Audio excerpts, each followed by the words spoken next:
JavaScript is used in many scenarios, for example, in the browser to help add various kinds of behaviors and interactivity, like adding an item to a shopping cart when you click a button.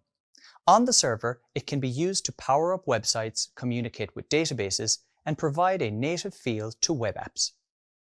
It's used to build mobile apps using technologies like React Native, and it's used to program devices known as the Internet of Things.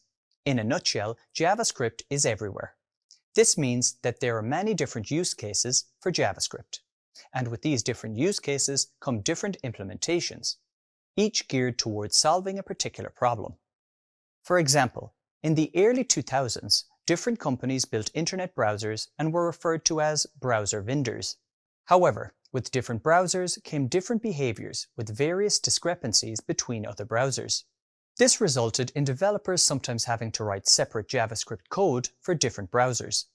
This wasn't the best use of developer time and could lead to a frustrating experience for end users. Out of this frustration, several projects appeared, trying to solve this compatibility problem. One such project managed to solve these issues, and it was a library named jQuery. Using this library, all a developer needed was to import jQuery and write code using its features. This code would then work across all browsers. At the time, it was like magic, as it was such a great solution to the problem of incompatibility. And jQuery became the most popular JavaScript library for well over a decade. However, as the web and the way we code kept evolving, new problems appeared, and soon enough, new solutions to those problems needed to be built. One such solution was React, which came out in 2011, and it had a considerable effect on the way we think about websites and how we build them. React solved many of the issues associated with creating, updating, and maintaining complex websites. Soon, many other technologies appeared, attempting to do the same. These include Knockout, Backbone, Angular, Ember, Vue, Alpine, and others.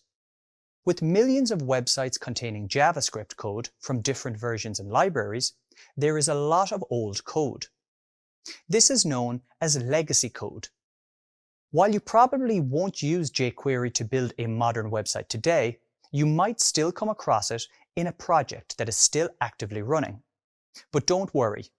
Sometimes beginners think they have to learn or even master all the different technologies associated with JavaScript.